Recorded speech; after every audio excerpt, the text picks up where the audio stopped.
பழையின மக்கள் வாழும் மலேசியா மலாய்க்காரர்களுக்கும் முஸ்லிம்களுக்கும் மட்டுமான நாடு அல்ல என்று அமெரிக்காவிற்கான முன்னாள் மலேசிய தூதர் டத்தோஸ்ரீ நஸ்ரி அசீஸ் கூறினார்.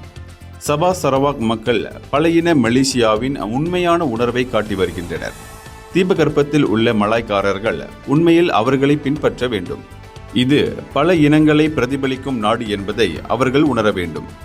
இது பல இனங்களையும் பல மதங்களையும் கொண்டது. மலேசியா மலாய்க்காரர்களையும் முஸ்லிம்களையும் மட்டுமே பிரதிநிதித்துவப்படுத்துகிறது என்று நாங்கள் பேச முடியாது என ஊடக சிறப்பு பேட்டி ஒன்றில் பேசிய நஸ்ரி கூறினார். நாட்டின் அரசியல் நிலை இஸ்லாமிய அரசியலின் செல்வாக்கு அதிகரிக்கும் போது மக்களின் எதிர்பார்ப்புகள் என்னவாக இருக்கும் என அவரிடம் கேள்வி எழுப்பப்பட்டது. அதற்கு பதிலளித்த அவர், சபா சரவாக் மக்கள் வலுவான மலேசிய அடையாளத்தை கொண்டுள்ளனர்.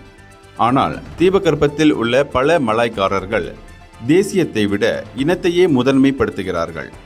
அரசியல் ரீதியாக வசதியாக இருக்கும்போது, குறிப்பாக தோல்விகளின் போது மலாய்க்காரர் அல்லாதவர்களின் வாக்குகளை பெற அவர்கள் தங்களை மலேசியர்கள் என்று அழைக்கிறார்கள்.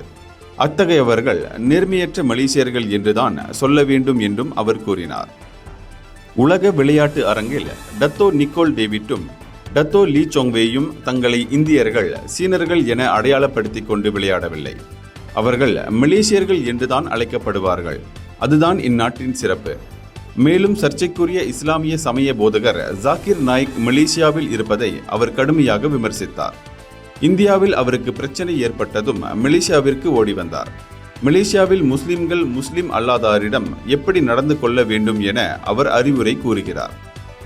எங்களுக்கு அவர் அறிவுரை சொல்ல வேண்டிய அவசியம் இல்லை. மலாய்க்காரர்கள் எப்படி நடந்து கொள்ள வேண்டும் என்று எங்களுக்கு தெரியும். நாங்கள் பழையின மக்கள் வாழும் நாட்டில் பிறந்தவர்கள்.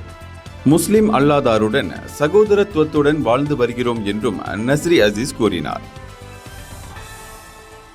இந்தியர்களின் இதய குரல் மக்களோசை.